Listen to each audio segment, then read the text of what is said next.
We're here today at Cecilbay Farms, where we've installed the first dairy feed F4500. The system here is designed to feed 300 animals, and that's about 15 tons of feed a day. It'll feed multiple feedings. Commonly we see dairymen feeding 4 times a day. This particular dairy here is feeding 6 times a day to their milk cows. The other thing that we can do here is we run for about 18 hours before we need to charge it, which is ample time with the lithium batteries that are in it.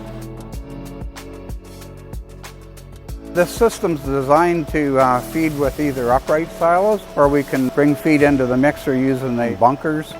The mixer itself, it's a 75 cubic foot all stainless steel, including the mixer itself. It's a vertical mixer. What's nice about that mixer too is if you take the covers off, it's on a 3-load cell system. You pull a pin, the thing can be easily flipped over and serviced if it had to be, then back down, put a pin in, and away you go.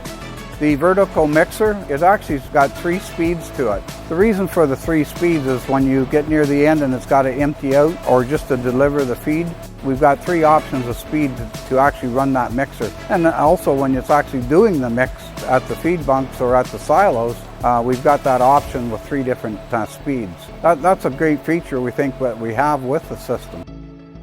The other thing with the mixer is we can go right down to 100 kilograms. That's pretty low numbers. The reason that comes to play is as you're feeding multiple feedings, and let's say you're feeding a heifer group or calves or whatever in that main barn where this thing would be running, for example, you can actually go right down to 100 kilos. That's a pretty small mix to make it accurate for that group. The mixer itself, it has a magnet in it to catch foreign material as it's distributing out of the side of the mixer. And then when it goes to the delivery part, we don't rely on the mixer itself to deliver the feed. And we feel that with the conveyor that we have on it, we see that the feed is not being separated as it rolls out onto the feed area. So what we see there is we don't see any feed being separated as it would be spun out the side of the mixer. By having the belt conveyor just dropping it gently, we don't see that separation. A belt conveyor can go either direction depending on how your barn's laid out and the direction in which the robot's traveling. The F4500, it runs with either a combination actually of electric and DC electric, and it runs with a hydraulic power pack. So the heavy work like the mixing and the conveyor, they run with the hydraulics. And then the wheels are actually driven with the DC motors, and we can control the speed of it. We've got 3 different speeds in which it can drive around the barn. So let's say we're pushing feed, we could be running, say, at the middle speed, and then as we're traveling from location to location, we could be running at the higher speed. And then if we're actually doing the feeding, we could run at the lower speed, and that gives us a lot better opportunity to improve the delivery of the feed evenly down that feed rail. So that way you're not separating feed or you're not got a whole bunch in one spot. So we've got that advantage with the electric drive motors. And now, of course, the electric motors are being powered with that lithium battery.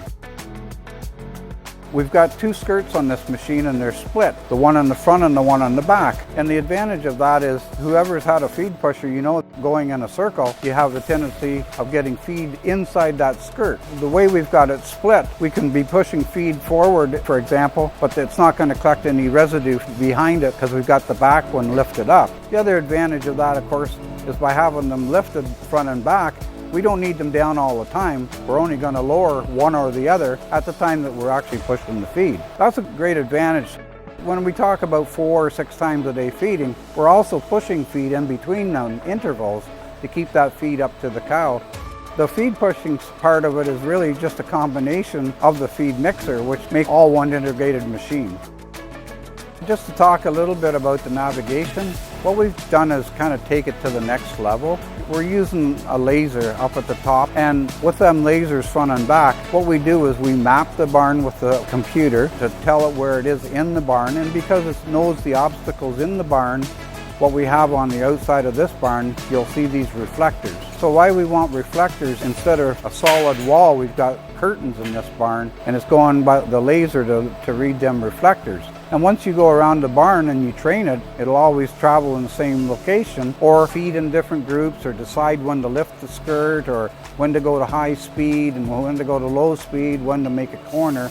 All of them are done through navigation that we taught it by mapping the barn. And it's worked really, really well. Then on top of that, when it's navigating around the barn on its own, we've got these ultra sensors on it, and they're similar to what you see today in a car. If somebody comes up behind you and the thing says, hey, there's a car behind you, we're using the same technology there.